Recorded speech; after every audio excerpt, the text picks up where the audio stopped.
Well, good morning, everyone. Spraying some beans this morning. Had some good weather finally. It's been a while since we've last talked to you guys, but got all of our corn sprayed a while ago, and probably over 50% done with our beans. We're finally able to actually take our time on our beans now, kind of pick and choose what we want to spray, just because we're getting caught up to the later planted stuff, so we want to wait till it's a little bit bigger. This could actually wait till it was a little bit bigger, but we're just going to go ahead and get it done. We might just go ahead and spray the rest of our beans because they're no smaller than this. You can see this field right there was the planter tracks. I know there's a lot of guys who've kind of had the same problem. Just a little bit wet like everyone else, and the planter tracks aren't coming up very good for those of you who plant in the planter tracks. So a couple thin spots here and there, but not too bad really. As you can see right up there, looks really nice. So gotta go a little slower, spraying 20 gallon acre of our Liberty mix with dual fan tips. So it can only go about 10.5 mile an hour, unfortunately, but hey, that's all right. We can still get a lot of ground covered. So just getting started this morning, about 9 o'clock. Got started about 8:30, but for this stuff to work well, we got to kill water hemp, which some of you may know is kind of getting resistant to a lot of chemicals, and even the chemical we're using right now, Liberty, you have to spray it basically in the heat of the day, or else it doesn't get a very good kill. So we like to spray what a lot of people call banker's hours, 9 to 5, 9 to 4, or normal hour. Workday, I guess, would be 9 to 5, but it's been really hot this week, so we're able to spray a little bit later, which is nice. Make sure we get a lot of acres done. So as you can see, there's quite a bit of corn out here. I don't know if you guys remember, or those of you who watched it, last year this was this field that came over and got early because it was going down so bad. So basically all those little clumps, it's not bad right there, but all those little clumps is where ear corn sat all winter and finally germinated this spring. Unfortunately, we do have corn killer in here, get all that stuff killed. So yeah, I mean, I don't even know how much of this is what was on the ground, and then how much didn't make it and whatnot. So we knew we took a yield hit, but this kind of just, confirms it, obviously, but you don't like to see it. But what are you gonna do? We won't be planting that variety again. It was a DeKalb number, which I think I said, which, we're fans of DeKalb, but that particular variety was not good for us. So you win some, you lose some. But this is an 80 here, so we'll get this knocked out no problem. And then this is over here at Raritan. We're heading back across the river, south of Oakland, just north of Ashmore, where the rest of our bean acres are, to get done. And like I said, if everything goes well, we should get done tomorrow. This is our first year, at least of us spraying, that we've gone at an angle on beans. Normally we just go straight with the rows. We plant 15-inch rows, and we have 15-inch tires on our sprayer.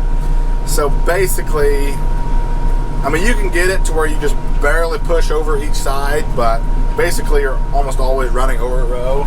And especially with smaller beans like this, you won't kill them all, and a lot of them will come back actually. But trying it out this year, going at an angle. We've had some other stuff sprayed at an angle before, wasn't too bad, so we're gonna try it out. It just visually looks pretty good. I mean, so like this, you're basically always running something over, but that's what happens when you plant narrow row beans. You gotta run it over, but just part of it. So as you can see, the beans look quite a bit better right here. There's a few guys around us that spray at an angle, not a whole lot, so I don't know, seems to work out pretty well. Seems to work out pretty well going with the rows too, so I guess it's just personal preference, but we'll see what the next couple years bring. We might be changing up our row spacing a little bit on beans, I don't know. And then with that, obviously 30-inch rows will just drive right down it, and 20-inch rows, we still probably have to go at an angle just because that's not much wiggle room, but we'll see. On the road again. That's where I was spraying right there. We've finally been able to start mowing roadside ditches. A little bit behind schedule, just because everything else has been behind schedule, but not too bad. So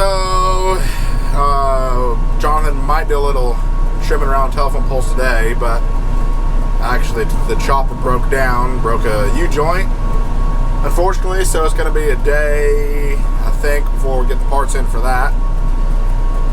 Seems like we've been breaking a U-joint about every year on that thing for the past couple of years. Must be getting pretty tired. I think it's about 20 years old, so what can you expect? The thing's mowed a lot of miles. But that's probably not mowing roadsides itself, but trimming roadsides with a weed whacker is one of my least favorite farms on the job, mainly because it's hot all the time. Of course, we had nice weather all spring, and then the week we start mowing roadsides, it's 95 degrees for, well, more than a week, for about 2 weeks. So, I don't know who came up with the idea, hey, let's mow our roadsides 3 times a year. I know, yeah, obviously you want to make it look nice, but you can make it look nice like once a year. As long as they aren't growing trees or weeds, it's good habitat, right? But I guess people don't want it to be habitat and get roadkill and stuff, but whatever. It's been pretty dry, so maybe that'll slow it down a little bit. Like I said, it's been 95 and we haven't had any measurable amounts of rain for a long time. So that's good. I know there's been times where we've mowed roadsides like 4 times, and that sucks. Maybe even 5. It just won't stop raining all summer. Ugh. But basically got to go all the way up to Route 133 over to Oakland, down, and we're going to be about half a mile north of Asheville. R.I.P. buddy. So that's where I'm headed now. It'll take me probably 20 minutes to get there. Well, I made it. Sitting here waiting for Luke, hopping in over here. So he'll just pull up beside me and we'll get it filled up and get this 65 acres, I think, done. And then if we keep going, which I imagine we would, there's another like 65 right up over there next to the trees. So it's all pretty close. We should be here soon and we'll get rolling.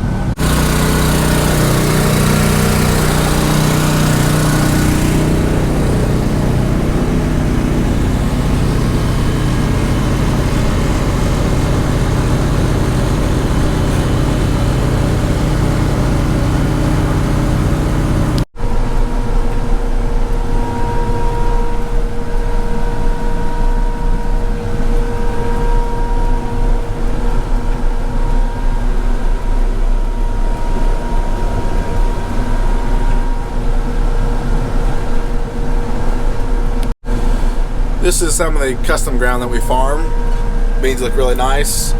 I've got like 50 acres here and I've got 28 done.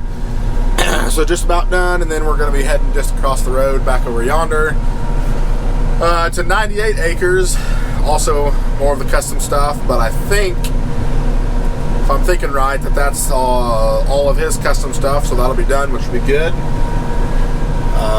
I haven't been doing all the spraying. Jonathan's actually been doing most of the spraying just because I've been doing other stuff. So this is my first day spraying in quite a while, but I'm not 100% sure what all they've done, but I'm pretty sure that will be the end of it, which will be good. So we'll get this wrapped up, get up there next to the trees, have to go around a few things, but that'll be all right. And we'll get moved over there next to the railroad. Well, this 98 acres has got a railroad on one side of it, so it's a big triangle piece, and it's a pretty hard angle, so it makes it a little tricky sometimes, but that's alright. I'm going at a decent angle against it, or like the railroad's running this way, so something angled in this way, that way I'm more straight with it. But I think I'm going to go start, well, I've already done 35 acres, I'm going to go up in the corner now and work my way back this way, that way I can kind of go with it and turn out with it, if you will. Those of you who are farmers know what I'm talking about, but it just makes it easier that way. This was maybe the last bean field we planted, I can't remember, but we got done on May 20th, if I remember correctly, and today's June 20th. So these are right out of a month, which is pretty good. A few more weeds out here than the other fields, but that's probably because majority of this, except for the real heavy spots, were worked once. So it's actually not as bad as I thought it was going to be, and I figured it to be pretty decent whenever we were working it. because Jonathan and I were working it, and it was doing a pretty nice job, burying the weeds pretty well. So I'm sure we had a few escapes, and then this is just more weed pressure because it had weeds to begin with, so not too shabby. But once we get done with this, I'm gonna go hit a little patch, and then have to see where we're going after that. Well, we're on our last 30 acres here. Probably got 20 left. So after we finish this, we're gonna quit for the night.